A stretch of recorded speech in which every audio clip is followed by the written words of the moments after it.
with AR, VR, XR, and the way it is at the moment, it's more catered towards, I wouldn't say catered, but there's more to doing it for a gamer than there is for your average person, unless your whole sort of company has one and you want to join like a Zoom meeting or a Teams meeting through the headset.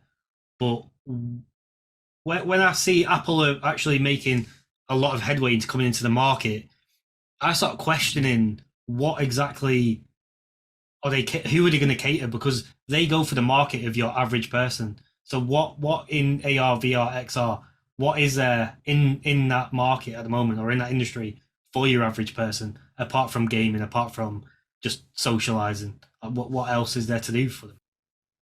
What is it people said that back in the day, if they offered to give someone a car, they would have said, I don't want that thing. What is that? They wanted a faster horse. They didn't know they wanted or needed a car. I think Apple will probably look to do the same thing here. They're going to show people how useful these are. You know, imagine how many times have you had your GPS out and you see a turn coming up and you're like, is that this road? Is that the next road? I don't know. And you miss the turn.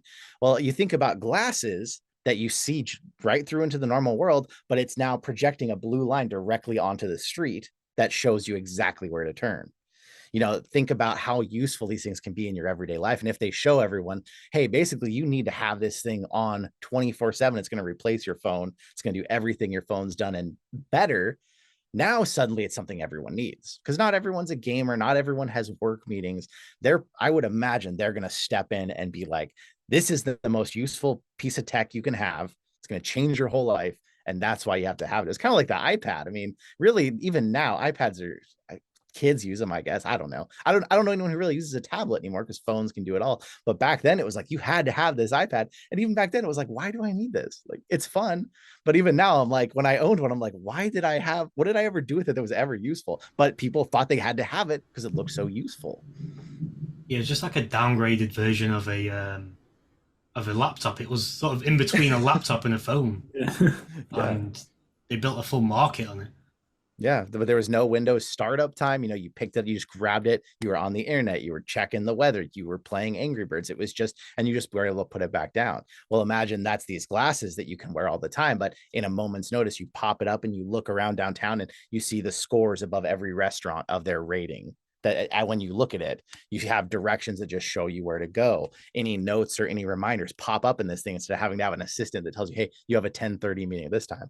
If they can convince you this is going to change your whole life, how productive you are and what you do, then everyone's going to be like, okay, well, I need this because this is going to make me a better person. Yeah, the convenience level of it, make your life more convenient by putting these glasses on whenever you're doing anything. Um, it sort of reminds me a lot. Well, I can't help but have you watched Black Mirror ever? Oh, yeah, all of them.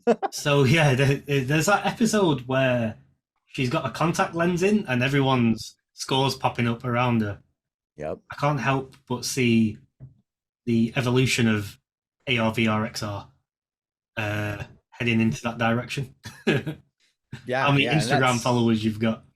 we have contact lenses now that do augmented reality. You know, they're still mostly at trade shows and stuff. These aren't for the masses. But one thing that someone was telling me would try to pair that you forget is that when you close your eyes, you still see it, Oh because your yeah, eyelids go over the contact lenses. The Yeah. contacts are still there. So you're always seeing what's there. And that's wild to think about that that's possible. that is wild. Because imagine what your dreams will be like with still seeing whilst you're fast asleep.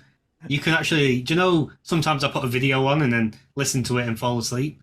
You could Yeah. literally be watching a video whilst you're sleeping. With your eyes That's, closed. It's so weird. that's quite a scary thought, actually. Yeah. Oh.